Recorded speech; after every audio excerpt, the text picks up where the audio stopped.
Taking a closer look tonight at a frightening new twist in the opioid epidemic. Some addicts are actually hurting their pets to get pain medication.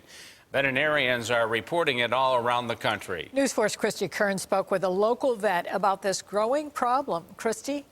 Jackie, Don, veterinarians say this is not only disturbing, but it's changing the way they prescribe drugs. I talked to a veterinarian in Western New York to find out what we're seeing with the trend in our area.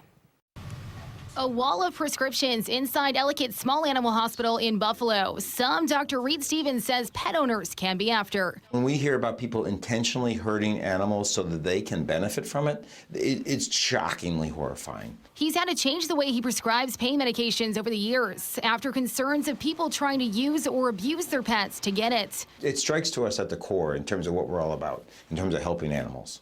In Kentucky, police say a woman cut her dog with razor blades in 2014 just to take the dog's pain medication. It's often for a drug called Tramadol, commonly prescribed by veterinarians. Trooper Dean Sheary is a drug recognition expert with the New York State Police. He says people use Tramadol with opiates to get a better high, and he doesn't doubt how far they'd go to get it. We've seen people with pet medication prescription bottles in their vehicles. Tramadol has been a controlled substance in New York State since 2013. Dr. Stevens says his practice recently reduced how often they prescribe it.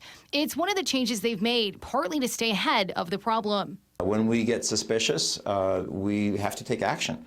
That's our responsibility. It's part of what we do as veterinarians. Dr. Stevens hasn't had any cases he's had to report to law enforcement, but says he's been suspicious of owners in the past and moved pets to other drugs because of it.